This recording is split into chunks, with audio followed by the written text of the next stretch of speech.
the #1 Costa Rica real estate and investment podcast, bringing you experts from all over Costa Rica.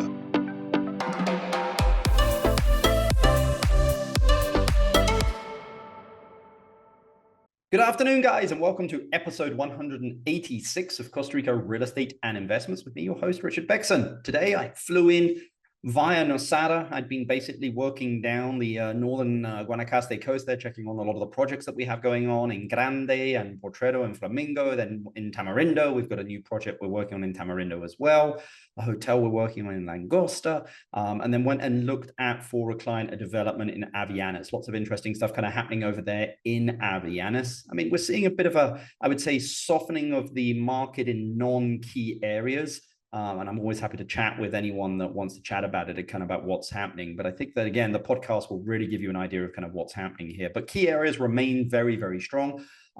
We have a number of interesting investment opportunities here in Costa Rica. If anyone wants to chat, you can just contact us, info@investingcostarica.com. That's info@investingcostarica.com. For anyone that's listening to the podcast first time, basically we're here to give you information so that you can kind of make an informed decision when it comes to making your investment here in Costa Rica. We help many people invest here, build, project, manage all of their builds, get the right architects, do all their construction bidding, review all that stuff, while also making sure they're making the right decisions here. So we're kind of owners reps, or as I like to say, you're pain in the butt for everyone that wants to work with you. So we're just kind of looking out for your interests. You can email us, info@investingcostarica.com. On other news, guys, it looks like our Manuel Antonio project is now fully funded. That was really, really quick. So we're ready. We're in construction documents, then we're into permitting, and then in May, we begin construction to be finished by the end of the year, probably January 2025. But we can usually move pretty quickly here. Because again, we have someone kind of on site every single week reviewing stuff and making sure that everything hits the timeline that we need. So if anyone, again, is interested in anything we're doing, you can contact us, info@investingcostarica.com.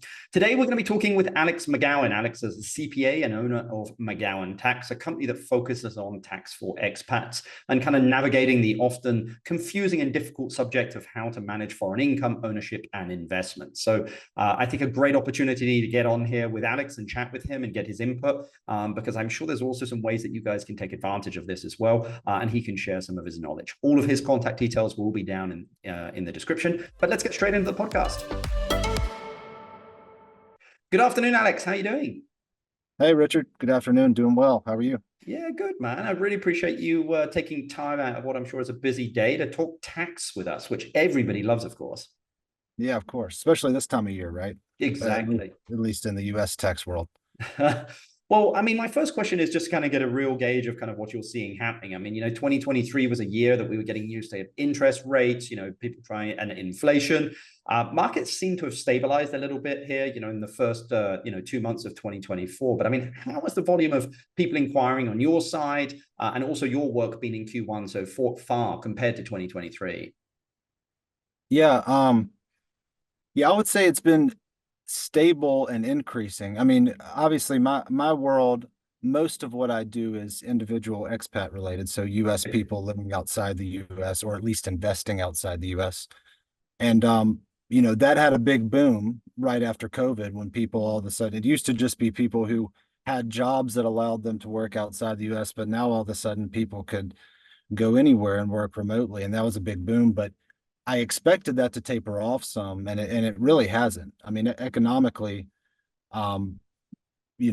people have continued to invest outside the U.S., and Costa Rica in particular has been a hot spot for a lot of reasons. But yeah, from my experience, the inquiries have gone up. I mean, people are still moving around, and buying things, and needing tax advice. Well, I mean, look, once you're crossing borders and you have funds crossing borders backwards and forwards, I mean, it's you're dealing in two tax jurisdictions, and how, that they talk to each other and how they shake hands, or how they don't in some areas, so Right. I'm sure it can be very complicated. I mean, what are some of the common questions you get asked, if you don't mind me asking, Alex? Yeah. I mean, and it is complicated with countries, when you're dealing with both countries in particular, and with the US in particular, just because they're, have a citizens-based taxation scheme, Yep. which is what makes it more complicated for expats. but it's one of those things where it's you don't know what you don't know, where at the end of the day, it's usually not that complicated as long as you're going down the correct road, I guess. But the common questions I get are, I kind of have two different extremes of clients. I have the people that are because I mean, an expat could be somebody who just moved outside the US for the first time, or somebody that's literally never been to the US, and they're going to Yep. have a totally different mindset as to, how they feel about the IRS and how aggressive they want to be. I mean, you have people that are literally moving to try to avoid tax, and then I have Yep. other people who are moving to, well, very nervous that they're not going to do everything correctly. Yep. So most people fall somewhere in the middle, and generally with those type of people, the questions are what do I need to report? Say if I invest in if I move outside the US, or I invest in a foreign corporation, a foreign investment property, what are the forms that I need to report so that I don't get penalized unnecessarily by the IRS? And how do I not pay more taxes than I need to? And that's Yeah. kind of the lane I try to stay in and keep most people in is, don't get in trouble, do things correctly, but also don't pay more taxes than you need to. That, Yeah. um, and those are Well, the general I questions. mean, I mean, I'm sure that you look at it, there are some things that being an expat, there's a benefit for as well. I mean, if you're not a resident of the US, but you own a US passport, I believe that there's a benefit, when you're not living full time in the US. I mean, what are some of those things that you think that people can use or should be using? Yeah, for sure. I mean, the first goal is to make sure you're not paying taxes twice Yep. in both countries.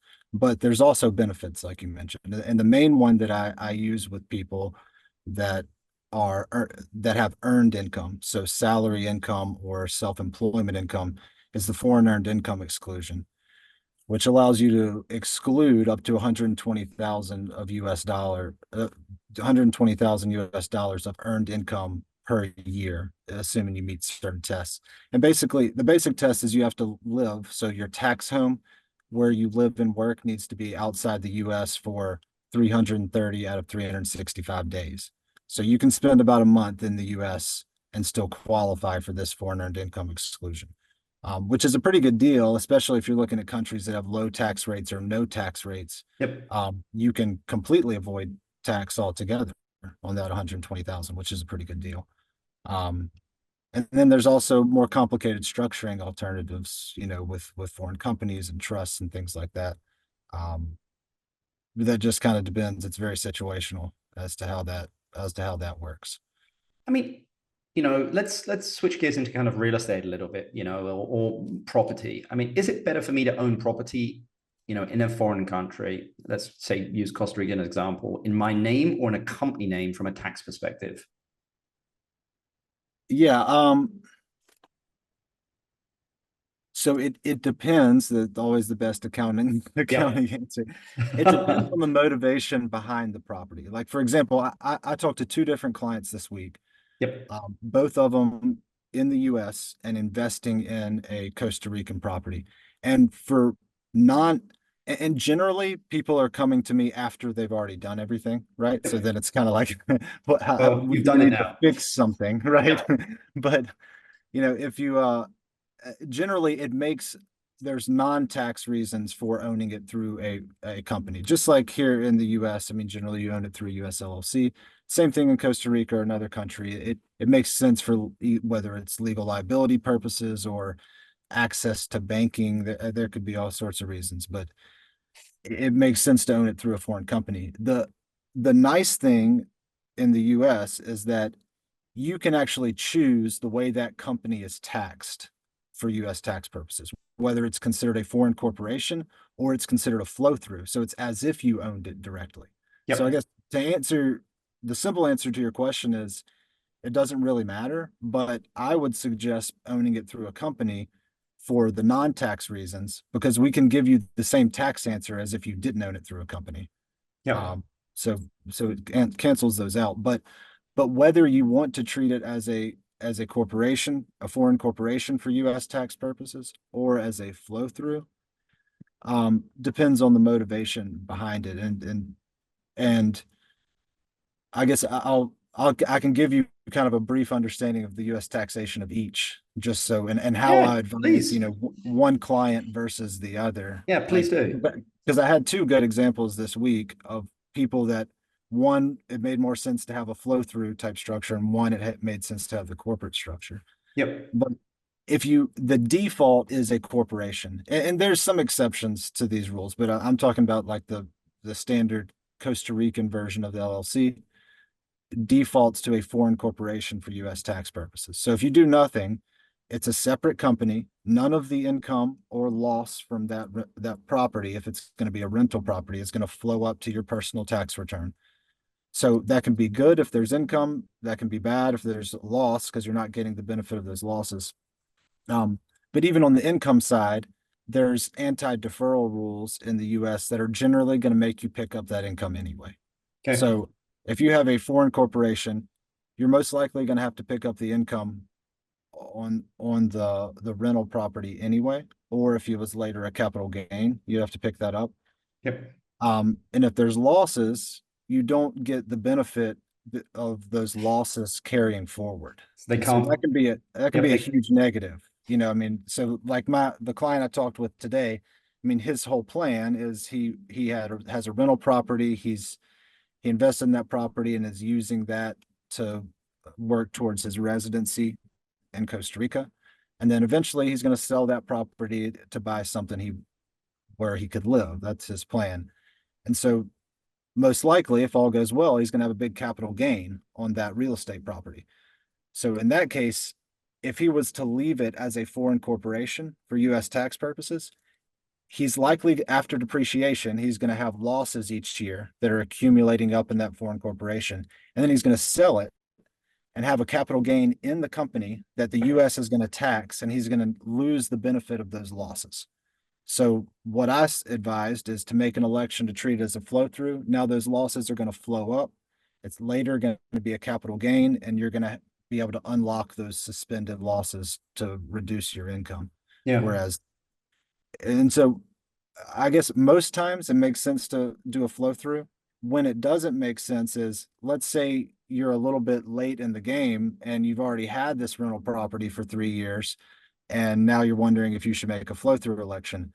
If you make that election after the fact and not right when it starts, then it triggers a deemed sale. So now you've created a capital gain, Yep. and it's actually a little bit worse than that, or a little more complicated than that, but you've created tax. So it's at that point, it can be more complicated to make it. So sometimes you want to keep it there.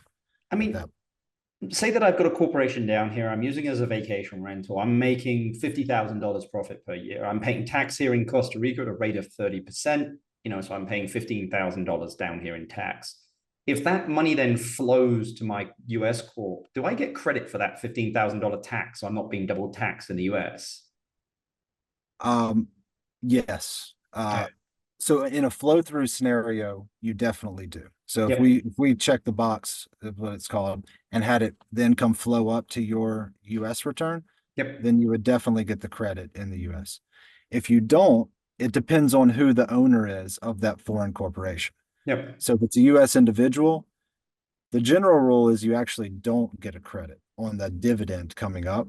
You can make an election that's a little that ultimately gives you I mean, it's just like any other individual owner of of any corporation. There's a double taxation involved. Yep. There's the corporate tax and then the tax on the dividend. So as an individual, you're not going to get that credit. Yep. If you have a U.S. corporation that owns the foreign corporation, it's actually not a taxable event coming up to a U.S. corporation. It's not until it comes out to the individual. Yeah. Yeah, I mean, yeah, it generally is going to make sense if you're making profit in that company or you're using it as a business. Then if you can make a check the box selection as an individual, it usually makes sense too. Okay. Yeah. A lot of people, I hear accelerated depreciation. I deal with a lot of high net worth individuals that love to go out and buy things, around tax time in order to, accelerate depreciation. Can that be used on foreign assets or not? So no, with foreign assets, you have to do it on a straight line basis, unfortunately. Okay. So, I mean, in the US, we have all kinds of things like with US assets, we have bonus depreciation, which, is constantly up for up for debate and subject to change in Congress. But we have bonus depreciation, 179 depreciation, and yeah, the accelerated depreciation. But whenever you have a foreign asset, it's important to understand that it has to be done on a straight line basis. And actually with buildings, so with a rental property in the US, it has a 27 and a half year life. Yep. Whereas if it's a foreign property outside the US, it's a 37-year life. I'm Wow. I'm sorry, it's a 30-year life. It just changed from Okay. 40 to 30 years. So it's not as bad. That changed this year to where it used to be a 39-year life, and then they just changed it down to 30. Not sure. I never understood what could possibly be the reason for that. Like, why would a foreign property depreciate slower? I guess part of it is when you try to apply the logic sometimes to some of these rules, that's where you go astray. But I mean, it's Yeah. probably just Look, I mean, I get why they would not want to accelerate depreciation or the bonus appreciation stuff down here, because otherwise people are going to want to buy assets outside of the US, which takes it out the US economy, and the machine doesn't move as fast. So right. I understand that. So it's like, if I've got a tax bill at the end of the year, if I could do it foreign or here, like foreign's a little bit more sexier maybe. So I like that, rather than going to have to buy a yacht or a car or something else. That's true. That makes sense. I can definitely understand why they wouldn't do accelerated. And But it's hard to justify why the class life, the useful life would be different. But you're right. That is the reason. They want to entice people to invest in the US and not foreign. Yeah. Yeah. Wow. I mean, it's just great to have someone on the podcast that kind of knows US tax and how that relates, with tax down here. I mean, we get so many questions of like, people are like, should I have it in my name or should I have it in a corporation? And I usually just say, I'd have it in a corporation because like it just gives you more protection and liability. But like, if you want to fly down here, that corporation can pay for it. Like you have to travel down here. And you can do that from your taxes down here in Costa Rica and your stay and your car rental and all of that stuff because you're coming down here to see and service your asset. Yeah. Yeah. I mean, where the IRS really gets you, I mean, it's important, obviously, to structure it correctly from a US tax standpoint to be tax efficient, but also it triggers additional filing requirements in the US that the IRS is extremely stingy about. And I mean, one thing that's kind of crazy about the IRS is, I mean, for example, if you own a foreign corporation, you have to file basically this mini corporate tax return with your personal tax return. And I mean, it's the same form for, I mean, I have a client that's a piano teacher in London, it makes 3,000 pounds a year. It's this, and she has it in a limited company. It's the same form as Google has for its multi-billion-dollar subsidiary in the UK. It's same form, same penalty if you do it wrong, Wow. and same complexity in a lot of cases. I mean, for the piano teacher, it ends up being a bunch of blank pieces of paper, but there's no threshold, between like who has to file these things and who doesn't, and who gets out of the penalties and who doesn't. Yeah, I mean, I always giggled because a lot of my business partners are from the US, and when we do stuff, they have to file their taxes and stuff, and they're like, "Well, Rich, are you not filing taxes in the UK?" And I'm like, "I'm a non-domiciled Brit, dude. Like, I don't file taxes in the UK. Like, so I do it here in Costa Rica, and yeah. So it's just, and they're like, "You're so lucky, buddy. You're so lucky. You have no idea." Yeah. I mean, something I used to teach at a university, and the thing I always told people is that there's two countries in the world that tax based on your citizenship, and it's the US and a small African country called Eritrea. Yep. I actually, for the first time, this was last year, I had a client, somebody reach out to me through my website that I spoke to, and they were a US green card holder living in Eritrea. They were like the worst they were the worst possible scenario of a no, it wasn't that. They were a US green card holder with Eritrea citizenship living in the UK. So they were taxed by three countries at once because you had two citizenships. The green card is effectively a citizenship for US tax purposes. So I was like, I don't know what to do. I'm gonna have to think about this. You have the three foreign tax credits going on. Wow. But yeah, the US can make things difficult. But like I said, it's kind of just knowing what the problems are. And in most cases, it certainly can be complicated, but in most cases, it's not that bad. But you don't want to be on the wrong side of it, I guess. Yeah. I mean, are there any other things that you think people should bear in mind when, buying, investing in real estate down in Costa Rica, or anything else that they should be doing even before that they buy, or they're thinking of buying it? Any advantages they can take care of, any questions they should ask, should they have a Yeah. good accountant down here that then connects with someone like yourself up there? Like, what's your advice? Yeah, I mean, especially if you're staying in the US, Yep. and investing in properties, I find it extremely helpful, and the clients that I have that do this find it extremely helpful to have a good property manager in Costa Rica that actually can provide. I mean, especially the ones, because some of my clients, they don't even need to get a Costa Rican bank account. They do it all through their property manager where they get billed from them. So they don't have to go there. They get a very clean, and I like this as an accountant, where I get a very clean, sheet of what was the rental income for the year, what were the expenses, and they post things for them. If they're doing Airbnb, they can go through their platform. So I mean, if you're doing a rental property, I would definitely suggest using a legitimate property manager. But That's other than that, from a tax perspective, it's asking the questions before you get started, I guess is the main thing. okay. Well, yeah, I Yeah. mean, on that property management front, I mean, people just need to make sure it's SUHEF registered, which is kind of like our SEC here, I would say. It's like a light thing. Okay. I mean, I'm going to say there's pros and cons to having your own bank account and not. Opening a corporate account here is not too bad. Corporate. Personal, unless you're a resident, nightmare. The only benefit of opening your corporate account and having the money flow there and then paying your property management company is, if your property management company is not really that well established and doesn't manage its money that well and goes out of business, unfortunately, a lot of the time you lose all your money.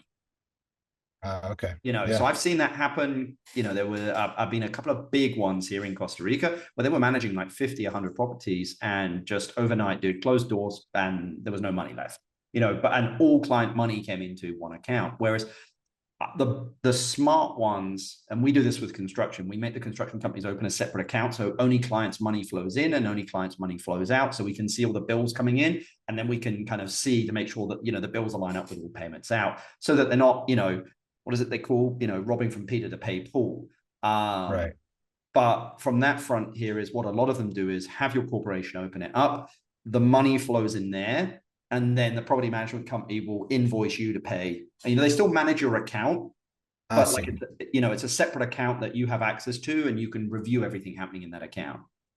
Yeah, because honestly, I wasn't really sure how that worked with the property managers where you don't have an account in Costa Rica. Do you front them money that then they hold on to? Is that what you're saying? And then if Usually, they go poof, so does your money? yeah, I mean, look, usually property management companies here will request, 2, 3 months of operating expenses in the account when you first start. So you wire them, I don't know, say Right. $10,000. Then revenue starts to come in, and basically is you get your P&L every single month. As you said, at the end of the year, you got your P&L, says it has 50 grand. You're like, you know what? I want 40 grand of that. They send it to you. Right. But sometimes people are like, nah, just leave it there. And it accumulates, man, 200, 250, 300. And actually, the smart ones, if they're smart, would take that money and put it into a fixed deposit and make interest on it, or do it on behalf of their clients. Right. Because Right. a lot of businesses, the money is in the money that you hold on to, meaning that like Right. a lot of businesses sit on tons of cash and they put it into a fixed deposit of 30 days and make themselves, a couple of percent. And that's their profit off your money. But anyway, in those circumstances, yeah, I mean, unfortunately, if they go kapoof, so does your money, Yeah. theoretically.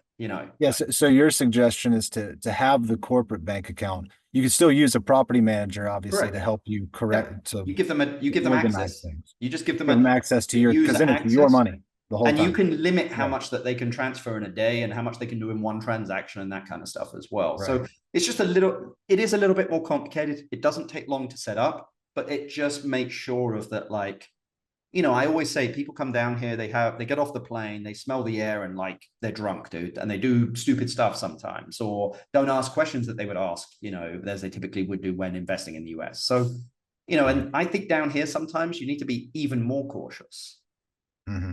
you know. Yeah. But anyway, well, my last question for you, Alex, is I've kept you long enough, which I love, and I don't know how much perspective you have on this, but if you inherited $500,000 and you had to invest it into a business or real estate in Costa Rica, what would you invest it in and why? Yeah, I mean, like I said before, as an accountant, usually it depends answer. And and shoot, I'd probably come to you, Richard, and tell me what to do with my $500,000. But no, I mean, from what I know, about the economy there and everything, it would probably be real estate, just because I feel like it's a safer investment. Yep. Um, yeah, and I don't know a lot about the business expansion and things going on in Costa Rica, but I know that there's real estate, and that's a growing market. Yeah. No, I mean, it's a great market if you know what you're doing. I mean, I had a conversation with a client the other day. It was like, look, Rich, I can go out and I can speak to realtors. Like, but I'm not sure I'm going to get a clear picture from everyone of what's going on. And that's why they hire us. Like, they hire us as consultants because we're like, as I'm not going to let you invest in anything I personally wouldn't invest in. And I'm also going to show you all the risks that are involved as well as a working P&L, of what your business could look like down here. Yeah. As I always say, I'm the client's pain in the butt on their behalf, so they don't have to be. That they can kind of enjoy Hey, it and let me be the pain in the butt. So yeah, right. but Yeah, I mean, I can see it both ways though. I mean, the real estate is there because people are moving there, correct. and the people that are moving there, there's services that, the service industry in Yep. particular needs to expand to Yep. meet the demand of the people moving there. So, I mean, yeah, there's opportunities on both sides. I can Well, I see it either way. mean, you're in one, which is tax across borders. I mean, that's huge between Costa Rica and the US. There's a lot of US citizens living down here, and they need their taxes done every year, and they own businesses and have assets down here, and just want to figure out of how the flow of profits, losses, depreciations, capital gains, how that all works. Yeah. Yeah, for sure. Well, Alex, I really appreciate you taking time to come here on the podcast. I've always wanted a someone that knows tax between the multiple different borders, and especially expats to come on. So really appreciate you taking the time to come on, sir. Yeah, absolutely. Appreciate the opportunity. Awesome. Have a good one. Guys, I hope you enjoyed that podcast there with Alex. As I said, I've always wanted to get a US CPA on and really just kind of discuss what you can do and what you can't do here in Costa Rica when it comes to taxes. But sounds like owning it in a corporation and having it flow through to the States could probably be the better thing for a lot of people here. But again, always best to get tax advice there. And I mean, it's like lawyers. Sometimes if you ask multiple accountants how to do it, sometimes it's different answers. But I usually say it's like things here in Costa Rica for directions. If you ask three and two give you the same answer, usually that's the way to go. So I'll leave that one to you guys there. If you want to contact Alex, all of his contact descriptions are down in the description down below. So, well, guys, hope you've enjoyed that podcast. Anyone that wants to work with us or just wants to chat can info@investingcostarica.com. That's info@investingcostarica.com. Again, we work all over the country. We know the country very well. Just really have a perspective on kind of what's happening here, and especially in tourism. It's not another in the coastal areas. Tourism drives real estate. It drives its prices, its returns. And we have access to all of that data. So you can contact us info@investing. So that's INVESTING Costa Rica.com. Or you can just type in my name, Richard Bexon, and I'm sure it'll probably pop up in Google as most things do. But I hope you enjoyed this podcast. If you have, please give us 5 stars, write a review, give thumbs up, and please don't be afraid to get in contact with us. It doesn't matter how early you are in the process. We're always very, very happy to have a conversation with you and kind of guide you and put you in contact with anyone that you might need. Again, we have a great Rolodex here. So again, info@investingcostarica.com. Until the next podcast, I appreciate everyone's support, and pass the pod, guys. Thanks very much. Bye.